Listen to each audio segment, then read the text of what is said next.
This is the notes video for Chapter 6, Lesson 6. I can solve inequalities using addition and subtraction. Solve inequalities by addition or subtraction. Real-world link. A first-class stamp can be used for letters and packages weighing 13 ounces or less. Fisher is mailing pictures to his grandmother and only has a first-class stamp. His envelope weighs 2 ounces. Follow the steps to determine how much the pictures can weigh so that Fisher can use the stamp. Step 1. Let X represent the weight of the pictures. Write and solve an equation to find the maximum weight of the pictures. The weight of the envelope is 2 ounces, so I'm going to write 2 OZ. OZ stands for ounces. Plus X, the weight of the pictures, equals the maximum weight of the package. The maximum weight can be 13 ounces. Solve for X. So the maximum weight of the pictures is blank ounces. So if I rewrite this algebra on the side, or right here, 2 plus X equals 13. I want to get X by itself on the left, so I'm going to subtract 2 from both sides, leaving me with X equals 11. So the maximum weight of the pictures is 11 ounces. Step 2 would be to replace the equals sign in your equation with the less than or equal to symbol. So 2 plus X is less than or equal to 13. Refer to step 2. Name 3 possible values of X that will result in a true statement. So what could X equal to make it less than or equal to 13? We know that X could equal 11 ounces. So let's try 10. 2 plus 10 is less than or equal to 13. 2 plus 10 is 12. 12 is less than or equal to 13. So 12 ounces, or 10 ounces, And let's try 1 less than 10. Let's try 9. 2 plus 9 is less than or equal to 13. So 2 plus 9 is 11. 11 is less than or equal to 13. Solve inequalities.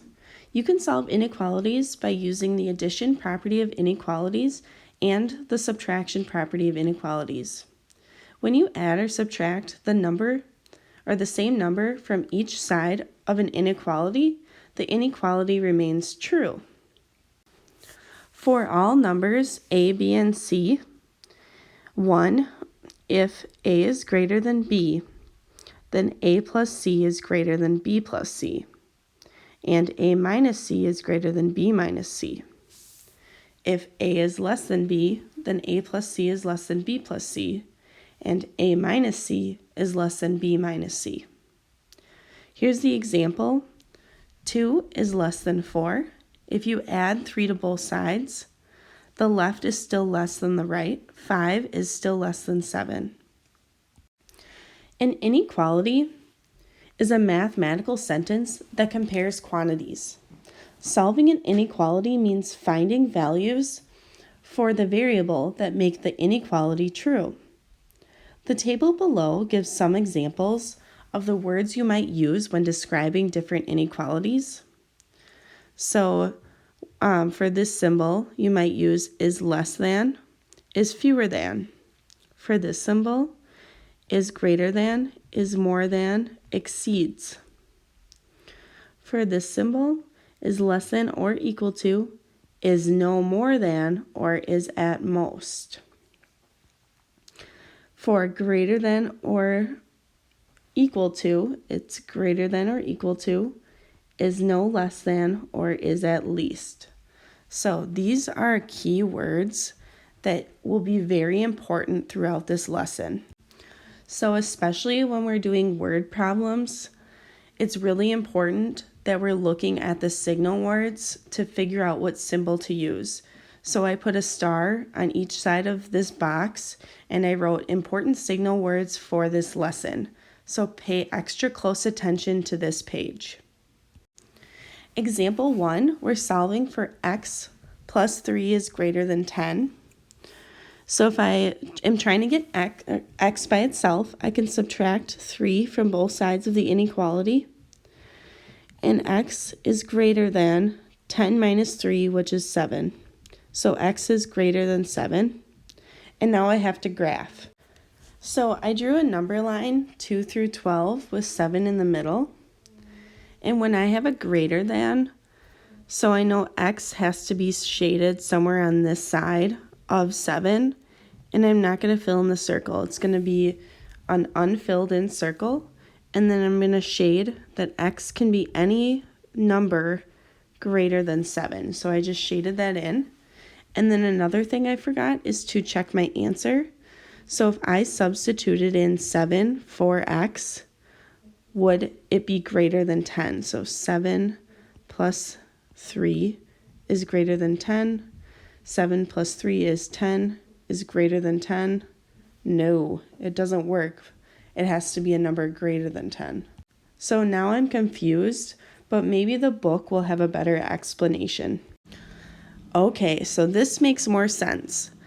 I got my solution of 7, or x is greater than 7, and it says you can check this solution by substituting a number greater than 7 into the original inequality. That makes more sense. Try using 8. So 8 substituted in for x, 8 plus 3 is 11. 11 is greater than 10. So that makes more sense. Number 2 says to solve the inequality, -6 is greater than or equal to n minus 5. By adding 5 to both sides, we got n by itself. So -1 is greater than or equal to n. So n is less than or equal to -1. Now if I were to graph this one, I would put a circle at 1 or -1, and I would shade it in. And then n is less than or equal to. So I shaded it in because it could be equal to -1. And then I'm going to shade in the less than -1. So it has to be a more negative number than -1. So to check my solution, I can substitute in, let's say, a -2. So -6 is greater than or equal to -2 minus 5. -2 plus a -5 is -7. And -6 is greater than or equal to 7. So it's true. Solve each inequality. A minus 3 is less than 8. You have to add 3 to both sides of the inequality. A is less than 8 plus 3, which is 11. So A is less than 11. And then for B, I have to subtract 0.4 from both sides of the inequality. So 0.4 minus 0.4 is just 0. So I'm left with y on the left is greater than or equal to 7 minus 0.4, which is 6.6. So y is greater than or equal to 6 6/10. Now we're solving and graphing our solution. So it says solve a plus 1/2 is less than 2 and graph the solution set on a number line. A plus 1/2 is less than 2. They subtracted 1/2 from both sides. A is less than 1 and 1/2. So the solution is A is less than 1 and 1/2, and they graphed it. And remember, they placed an open dot at 1 and 1/2 because it's a less than sign. If it was less than or equal to, they would shade that number in, but it's not. Okay, let's try solving and graphing C and D.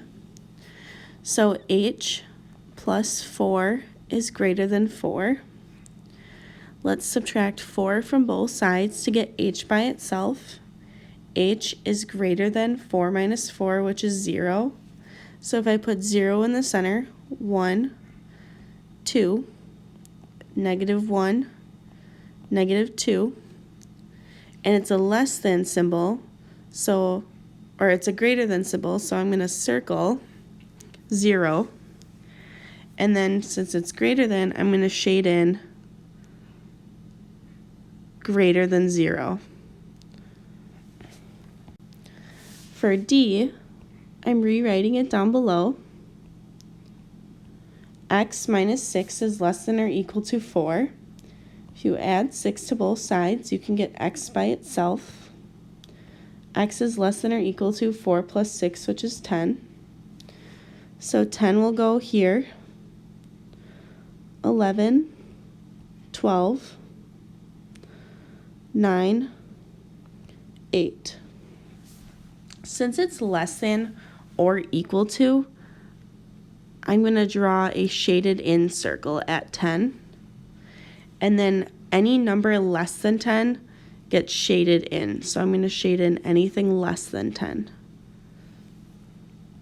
Just a quick review of number lines. If I have any number line, the right is the positive direction and the left is the negative direction. So just a quick reminder and review. Write inequalities. Inequalities can be used to represent real-world situations. You will want to first identify a variable to represent the unknown value. For this problem, Dylan has $18 to ride go-karts and play games at the state fair. Suppose the go-karts cost $5.50. Write and solve an inequality to find the most he can spend on games. So they let X represent the total cost of the games, and then they got an answer of $12.50. So the cost of the games is less than or equal to $12.50. So the most Dylan can spend on games is $12.50. Here's a couple extra practice problems that I pulled. 6 plus h is greater than or equal to 12. Subtract 6 from both sides. H is greater than or equal to 12 minus 6, which is 6. So put a 6 here, 7, 8, 5, 4. Greater than or equal to gets shaded in. So since h is greater than, I'm going to follow the direction of the arrow and shade to the right. 2. 14 plus t is greater than 5.